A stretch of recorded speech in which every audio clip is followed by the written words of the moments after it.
आइए अब हम समझते हैं टोकनाइजेशन के एग्जाम्पल को कि एप्पल पे में टोकनाइजेशन कैसे काम करता है। मैं टोकनाइजेशन और इंक्रिप्शन की चीजों को अलग अलग एग्जाम्पल से समझाने की कोशिश कर रहा हूं ताकि आप हर एक सिनेरियो को, हर एक सिस्टम को, हर एक प्रोसेस को अच्छे से समझ सकें। और मेरा मकसद ये है कि इस कोर्स को करने के बाद ना आप इसको थियोरेटिकली ही समझ सकें, आप इसको प्रैक्टिकली अप्लाई भी कर सकें। और हाँ, जैसे मैंने बताया, टोकनाइजेशन बस और सिर्फ बस पेमेंट में यूज नहीं होता है। आप कहीं भी किसी चीज को सिक्योर करना चाहते हैं, आप टोकनाइजेशन का यूज कर सकते हैं। जैसे मान लीजिए किसी कस्टमर की एंट्री आपके ऑफिस में होनी है, आप उसको एक टोकन दे सकते हैं और कह सकते हैं कि जितनी बार आप एंट्री करेंगे ऑफिस में, ये टोकन का नंबर या नंबर आप गेट के कीपैड में डाल सकते हैं। और फिर आप उसमें रिस्ट्रिक्शन लगा सकते हैं कि इस टोकन की वैलिडिटी बस एक बार है। इसका मतलब जब अगली बार वो एंटर करेगा तो उसको नया टोकन लेना पड़ेगा। या आप कह सकते हैं कि बस 5 दिन के लिए, आप कह सकते हैं कि उसमें रूल लगा सकते हैं कि मान लीजिए बस वीकडे में चले, सैटरडे और संडे ना चले, तो उस टोकन के अंदर में आप अलग अलग बिजनेस रूल्स और टोकन्स भी लगा सकते हैं और सिक्योर कर सकते हैं। तो हम समझते हैं कि एप्पल पे में टोकनाइजेशन कैसे यूज होता है। सबसे पहले कस्टमर जो है अपने क्रेडिट कार्ड का एक पिक्चर लेता है और उसको अपने आईफोन में अपलोड कर लेता है। मान लेते हैं आईफोन 6 है, 12 है, 13 है, 14 है, या जितने भी वेरिएंट आईफोन के आते हैं। ये एग्जाम्पल के लिए मैंने आईफोन 6 लिया है, ऐसा नहीं है कि बाकियों में नहीं चलता है। तो आप किसी भी आईफोन में यूज करते हैं, अपने क्रेडिट कार्ड का पिक्चर लेते हैं, वो जैसा मैंने बताया था एक OCR टेक्नोलॉजी होती है, ऑप्टिकल कैरेक्टर रिकॉग्निशन, उस माध्यम से वो सारी डिटेल को कैप्चर कर लेता है और सिस्टम में स्टोर कर लेता है। अब वो क्या करता है एप्पल, वो सारी डिटेल्स जो है कार्ड नेटवर्क जैसा मैंने बताया था, वीजा, मास्टर कार्ड या किसी को भी भेजता है जिसका भी वो कार्ड है। अगर वो अमेरिकन एक्सप्रेस का है तो अमेरिकन एक्सप्रेस को भेजता है, वीजा का है वीजा को भेजता है, मास्टर कार्ड रुपए है तो रुपए को भेजता है। तो अब एप्पल क्या करता है, ये कार्ड नेटवर्क को डिटेल्स भेजता है। कार्ड नेटवर्क क्या करता है, जैसा मैंने बताया था और हमने देखा भी वीजा वाले फ्लो में, वो इशुअर बैंक को भेजता है। इशुअर बैंक कौन है? कस्टमर का बैंक, जिसने उसको क्रेडिट कार्ड इशू किया है या जिसका लोगो उसके कार्ड के ऊपर है। तो वो अब क्या हुआ, उसने इशुअर बैंक को डिटेल भेजी। क्यों भेजी? क्योंकि वो वैलिडेट करना चाहता है कि क्या ये कार्ड नंबर, क्या ये OTP, क्या ये CVV, ये सब उसी कस्टमर का है कि नहीं। तो ये बस इशुअर बैंक ही वेरीफाई कर सकता है क्योंकि उसके पास ही कस्टमर की सारी डिटेल्स होती हैं। नेटवर्क यानी वीजा, मास्टर कार्ड या जो भी मैंने नाम लिया था, नेटवर्क जो है वो टोकन सर्विस प्रोवाइडर की तरह काम करता है। ये हमने फ्लो में भी देखा।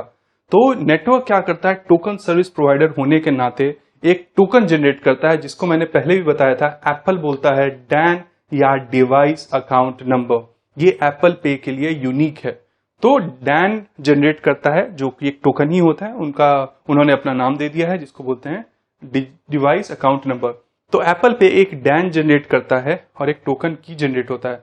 ये डैन जो है एक्चुअल कार्ड नंबर नहीं होता है कस्टमर का। जैसे मैंने बताया था, फॉर्मेट प्रिजर्विंग में क्या होगा, 16 डिजिट का कार्ड होगा, तो टोकन है या जो डैन है इस माध्यम में वो भी 16 डिजिट का होगा। तो आपको लगेगा ये मेरे क्रेडिट कार्ड नंबर है और आप कंफ्यूज हो जाएंगे, अरे मेरा क्रेडिट कार्ड नंबर तो कुछ और है, यहाँ दिख कुछ और रहा है।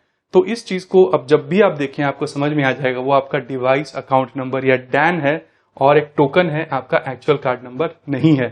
तो एप्पल फिर आपके क्रेडिट कार्ड के नंबर को स्टोर नहीं करता है, वो डैन के माध्यम से या डिवाइस अकाउंट नंबर से ही ट्रांजैक्शन करता है। उसके बाद जितनी बार भी करेगा और जैसे ही नया डिवाइस अकाउंट नंबर जनरेट होगा, वो टोकन नंबर चेंज हो जाएगा। अब जब टोकन सर्विस प्रोवाइडर या कह सकते हैं कार्ड नेटवर्क या स्कीम, या इंडिया के अंदर में बैंक भी ये टोकन सर्विस प्रोवाइडर होते हैं जो टोकन जनरेट करते हैं, तो वो अकाउंट नंबर, वो टोकन जो है वो एप्पल पे को वापस करते हैं। एप्पल पे क्या करता है, उसको अपने फोन के सिक्योर एलिमेंट में सेव कर लेता है। अब सिक्योर एलिमेंट क्या होता है मैं आपको बताऊंगा थोड़ी देर में, क्योंकि सिक्योर एलिमेंट बार बार यूज होता है और यही बहुत ही सबसे ज्यादा सिक्योर्ड मेथड होता है। और यही कारण है कि बहुत सारे जो कम कॉस्ट के मोबाइल फोन्स होते हैं या फिर बहुत ज्यादा हाई एंड मोबाइल फोन्स नहीं होते हैं, उसके अंदर में ये पेमेंट प्रोसेस करने की क्षमता नहीं होती या उसको अलाउ नहीं किया जाता, क्योंकि उसमें सिक्योर एलिमेंट का कंपोनेंट नहीं होता। तो ये जो एप्पल है, ये सारी डिटेल्स फोन के सिक्योर एलिमेंट में डाल देता है।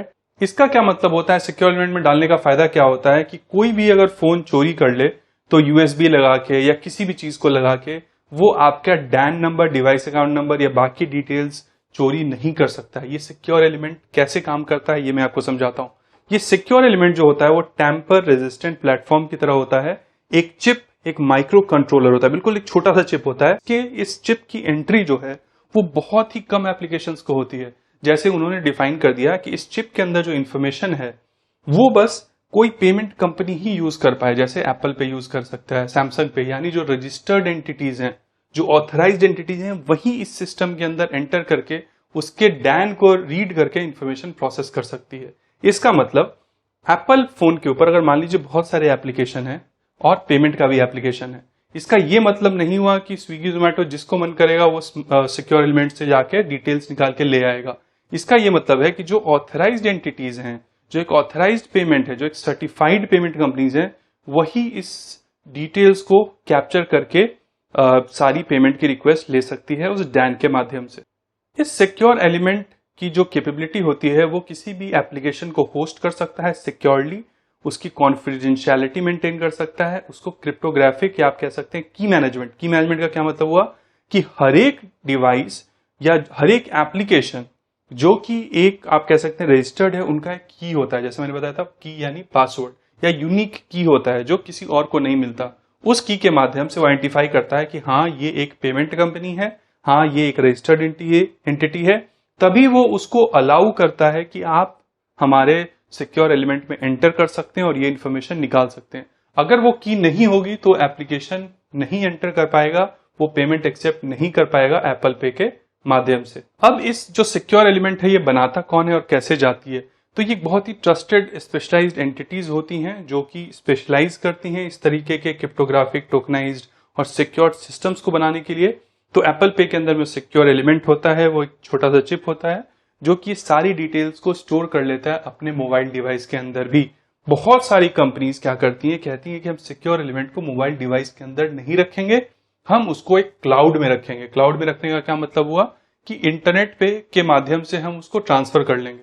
जैसे इसमें क्या हो रहा है, आपने जितनी भी डिटेल दी वो मोबाइल के चिप में सेव हो गया। चिप बहुत सिक्योर्ड है, मतलब ऐसा नहीं है कि चिप को आप निकाल के तोड़ के उसमें से डेटा निकाल लेंगे या आप उसको हैक करके निकाल लेंगे, काफी सिक्योर्ड होता है। दूसरा क्या होता है, बहुत सारी एप्लीकेशन कहती है कि हम सिस्टम में नहीं रखेंगे, जैसे ही डिटेल आएगा अगर वो नेटवर्क के माध्यम से स्टोर्ड है तो हम उसी सिक्योर एलिमेंट की तरीके को हम नेटवर्क के किसी सर्वर में आप कह सकते हैं मैनेज कर सकते हैं, या एग्जैक्टली सेम चीज हम कॉपी कर सकते हैं। तो जो इन्फॉर्मेशन आपकी डिवाइस के अंदर स्टोर्ड है, हम क्यों नहीं एक क्लाउड में या एक नेटवर्क पे या इंटरनेट पे स्टोर कर सकें, जो कि बहुत ही सिक्योर्ड हो गए, जैसे टोकन वॉल्ट है उस टाइप का। तो हर एक के अलग अलग सिस्टम है। एप्पल पे एक सिक्योर एलिमेंट के माध्यम से ट्रांजेक्शन करता है और हो सकता है आगे जाके वो भी सिक्योर एलिमेंट को किसी क्लाउड पे या किसी और जगह पे सेव करके ट्रांजेक्शन कर सके। तो ये तरीका था एप्पल पे के टोकनाइजेशन के प्रोसेस का, कि एप्पल पे का टोकनाइजेशन कैसे काम करता है। और इसमें आपने देखा होगा सिक्योर एलिमेंट, एक नया टर्म आपने सीखा होगा और ये बहुत ही जरूरी होता है और बहुत ही आप इसके बारे में और डिटेल कर जान सकते हैं कि सिक्योर एलिमेंट क्या होता है, कैसे होता है, कौन सी क्रिप्टोग्राफी यूज होती है, कौन से ट्रस्टेड पार्टी नेटवर्क्स होते हैं जो इसको सिक्योर करते हैं। पर ये सिक्योर एलिमेंट ही हैं जो एप्पल पे को और डैन जो डिवाइस अकाउंट नंबर या टोकन को स्टोर करता है और उसको प्रोसेस करता है और अलाउ करता है कि कौन सी एप्लीकेशन उसमें घुस के उस चिप के डेटा को रीड कर सकती है और प्रोसेस कर सकती है। तो इस वीडियो में बस इतना ही, मिलते हैं अगले वीडियो में, तब तक ख्याल रखें और खुश रहें। धन्यवाद।